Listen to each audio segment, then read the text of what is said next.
નમસ્કાર. આજના આ વિશેષ વિશ્લેષણમાં સ્વાગત છે. ઠીક છે, તો ચાલો આમાં ઊંડાણપૂર્વક ઉતરીએ. આજે આપણે એક એવા ઐતિહાસિક સ્થળની રોમાંચક સફર કરવાના છીએ જે શાનદાર રાજવી ઇતિહાસ અને રહસ્યમય વાર્તાઓનો અદ્ભુત સંગમ છે. જુઓ, વિઠ્ઠલગઢનો આ દરબારગઢ માત્ર પથ્થરોથી બનેલી કોઈ સામાન્ય ઇમારત નથી. આ એક એવો ઐતિહાસિક કિલ્લો છે જેની આ ઊંચી દિવાલોની પાછળ અનેક પેઢીઓના ઘેરા રહસ્યો છુપાયેલા છે. આજના આ વિશ્લેષણ દ્વારા આપણે એ કિલ્લાના ભૂતકાળના પડળ એક પછી એક ખોલીશું. તો આ સફરમાં આપણો નકશો કંઈક આવો રહેશે. સૌથી પહેલા વિઠ્ઠલગઢના દરબારગઢના ઇતિહાસ પર નજર કરીશું, ત્યારબાદ તેના સ્થાપત્ય અને જમીનની નીચે છુપાયેલા ભૂગર્ભના રહસ્યો સુધી પહોંચીશું, અને અંતે રોમાંચક લોકકથાઓ અને રાત્રિના રહસ્યો વિશે જાણીશું. વિભાગ 1: વિઠ્ઠલગઢના દરબારગઢનો ઇતિહાસ. રાજવી સત્તાનું કેન્દ્ર. તો અગત્યનો મુદ્દો એ છે કે આ દરબારગઢ ખરેખર છે શું? ગુજરાતના અનેક ગામો અને નગરોમાં આવા ગઢ સામાન્ય રીતે જોવા મળતા હોય છે. સરળ શબ્દોમાં કહીએ તો આ શબ્દનો અર્થ જ રાજવી દરબાર અને સુરક્ષિત ગઢ એવો થાય છે. એટલે કે આ એ જ મુખ્ય સ્થળ છે જ્યાં રાજવી પરિવાર ખુદ નિવાસ કરતો હતો. અને હા, રાજ્યના મહત્ત્વના નિર્ણયો લેવા માટેની મોટી બેઠકો પણ અહીં જ ભરાતી. ખરેખર તે સુરક્ષા અને રાજકીય સત્તા બંનેનું ઉત્તમ મિશ્રણ હતું. કલ્પના કરીએ કે તે સમયની રાજવી શાન કેટલી ભવ્ય રહી હશે. આ કિલ્લાની આસપાસ આવેલી ગગનચુંબી દિવાલો કોઈપણ દુશ્મનના આક્રમણને રોકવા માટે એકદમ સક્ષમ હતી. તેમાં પ્રવેશી શકાય તેવા મજબૂત, લોખંડી અને ભારેખમ દરવાજાઓ હતા, જે કિલ્લાની સુરક્ષાની 100% ખાતરી આપતા. અને વિચારો, એકવાર એ મુખ્ય દરવાજાની અંદર પ્રવેશ્યા પછી અત્યંત ભવ્ય અને વિશાળ મહેલો આંખો સામે આવી જતા. આ બધું જ એ સમયના રાજવી પરિવારની શાન, સમૃદ્ધિ અને જબરદસ્ત તાકાતનું સ્પષ્ટ પ્રદર્શન કરતું હતું. આ માત્ર પથ્થરની શાંતિ ઇમારતો નહોતી હો. આ દરબારગઢ પ્રવૃત્તિઓથી સતત ધમધમતું એક અત્યંત જીવંત કેન્દ્ર હતું. દિવસ દરમિયાન આ ગઢમાં અનેક પ્રકારની પ્રવૃત્તિઓ ચાલ્યા જ કરતી.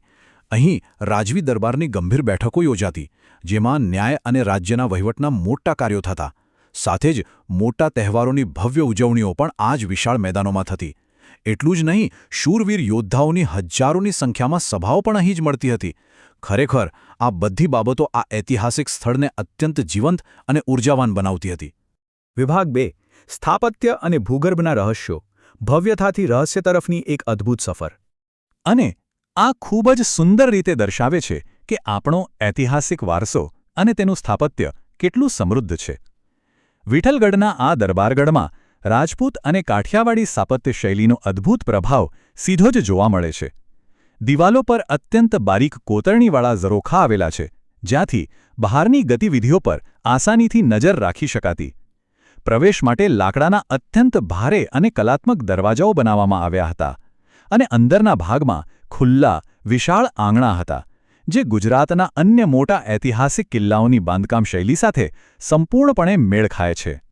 પરંતુ સ્થાપત્યની આ કલાત્મક સુંદરતાની બરાબર નીચે એક અલગ જ દુનિયા શ્વાસ લઈ રહી હતી.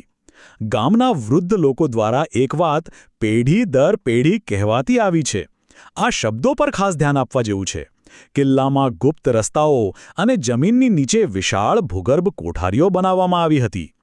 આ અંધારા અને ગુપ્ત રૂમોનો ઉપયોગ રાજાઓ પોતાનો કિંમતી ખજાનો છુપાવવા અથવા તો દુશ્મનો સામે લડવા માટે જરૂરી ગુપ્ત યુદ્ધ સામગ્રી સુરક્ષિત રાખવા માટે કરતા હતા.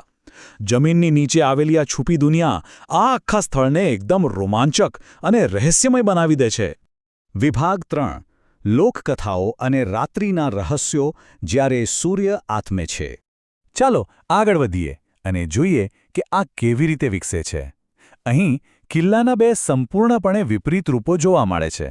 એક તરફ એ ઉજળો ભૂતકાળ છે, એક ભવ્ય સમય જ્યારે આ ગઢ રાજવી પરિવારનું માનવંતું નિવાસસ્થાન હતું, જ્યાં તહેવારોની ઝાકમ જોડકતી અને યોદ્ધાઓની શૌર્યગાથાઓ ગુંજતી હતી. પરંતુ બીજી તરફ વર્તમાન સમયનું એક ડરાવનું ચિત્ર છે. આજે એવું માનવામાં આવે છે કે રાત્રિના સમયે આ સુમસામ કિલ્લામાંથી અજાણ્યા અવાજો સંભળાય છે. ભૂતકાળમાં અહીં બનેલી કોઈ ઘટનાઓની રહસ્યમય અને રૂવાડા ઊભા કરી દે તેવી ભૂતિયા કહાણીઓ આજે પણ અહીંના વાતાવરણમાં છવાયેલી રહે છે. ઇતિહાસ અને લોકકથાઓની આ બેવડી ઓળખે આ સ્થળને આજે ખૂબ જ આકર્ષક બનાવી દીધું છે. એક તરફ એવા અભ્યાસુ લોકો છે જેઓ પ્રાચીન સ્થાપત્ય અને રજવાડાના સમૃદ્ધ ઇતિહાસને નજીકથી જાણવા માંગે છે, તો બીજી તરફ એવા લોકોનો વર્ગ પણ છે જેમને રાત્રિના સમયના આંખબંધ રહસ્યો અને ભૂતિયા કહાણીઓ પોતાની તરફ ખેંચે છે. જૂના સમયની વાતો અને અફવાઓ આજે પણ ગામના લોકોના માનસપટ પર બિલકુલ જીવંત છે અને એટલે જ આ દરબારગઢ માત્ર એક જૂનો કિલ્લો ન રહેતા ઇતિહાસ અને રહસ્યનું એક જીવંત કેન્દ્ર બની ગયો છે. આ બધી જ રોમાંચક વાતો જાણ્યા પછી અંતે એક મોટો પ્રશ્ન ઊભો થાય છે. શું વિઠ્ઠલગઢના આ કિલ્લામાં રાત્રે સંભળાતા અવાજો માત્ર લોકોની કલ્પના અને ઉપજાવી કાઢેલી લોકકથાઓ જ છે? કે પછી તે વિશાળ કિલ્લાની નીચે આવેલી એ અંધારી વર્ષો જૂની ભૂગર્ભ કોઠારીઓમાં ખરેખર હજુ પણ કેટલાક એવા રહસ્યો દબાયેલા છે જે સદીઓથી બહાર આવવાની રાહ જોઈ રહ્યા છે? ગુજરાતનો આ ઐતિહાસિક વારસો માત્ર પથ્થરની દિવાલો પૂરતો સીમિત નથી, પરંતુ તે અનેક વણ ઉકેલ્યા રહસ્યોનો ખજાનો પણ છે, જે આપણને હંમેશા